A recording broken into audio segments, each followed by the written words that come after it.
মই পৱননীল কাশ্যপে কৈছোঁ। হয়, মই যুৱ সাংবাদিক পৱননীল কাশ্যপে কৈছোঁ। সাংবাদিক হোৱাটো বৰ এটা সহজ নহয়। সাংবাদিক এজনৰ ওপৰত জনসাধাৰণৰ কিমান যে অবজেকশ্যন। সাংবাদিক মানেই বিসংগতি বেমেজালি। অথচ সঁচা সাংবাদিক এজনে জানে নিজৰ মাজতে কিমান বিষাদৰ বা মাৰলি। আপোনাৰ সুবিধাৰ্থে আপোনাৰ অঞ্চলৰ প্ৰতিটো খবৰ নিখুঁতভাৱে দিওঁ। কিন্তু কেতিয়াবা আমাৰ দৰে সাংবাদিকবোৰৰ খবৰ বাৰু আপোনালোকে ৰাখিছেনে? দিন ৰাতি একাকাৰ কৰি খবৰ বিলাইছোঁ আৰু সেই খবৰ আপুনি ঘৰত বহি হ'লেও লাভ কৰিছে। আপোনালোকৰ মতেতো আমি বহুত ধনী, আমাৰ বেমাৰ নহয়, আমাক গামোচাখন দিলে ঘৰখন চলি যায় বুলি ভাবে আপোনালোকে। আৰে আমাৰো মা দেউতা আছে, আমাৰ ঘৰৰ মানুহৰো বেমাৰ হয়, মোৰো এখন গাড়ী আছে। মই পৱননীল কাশ্যপ সাংবাদিকে কৈছোঁ।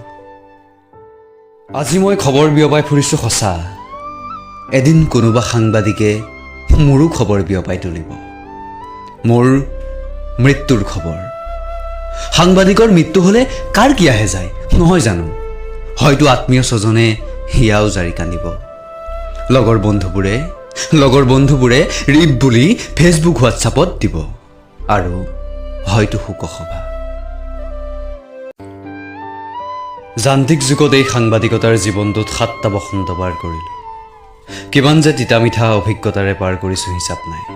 তথাপিও সাংবাদিকতা কৰি যাম, এটি পৰিচয় হৈ ৰওক মোৰ বাবেই সাংবাদিক পৱননীল কাশ্যপ বুলি।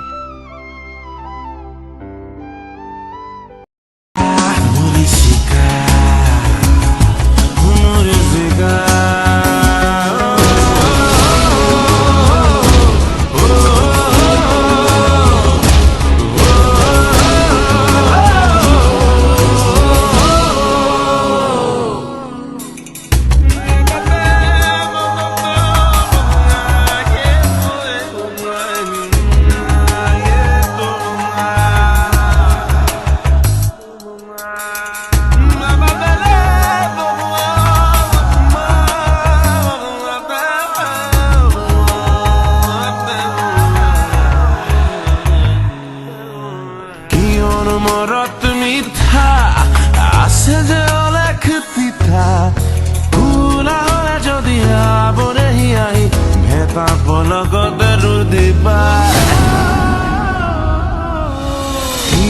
মনত মিঠা আছে যে অলেখ পিঠা, ভুলা হলে যদি আবৰেহি আহি ভেটাপ লগতে ৰুদিবা।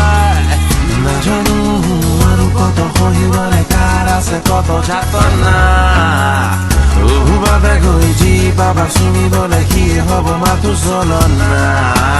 সঁচা বুলি হাত মেলি জাগে তুমি খবৰ দিবা, কিয়ে হব মাথো মৰিচিকা।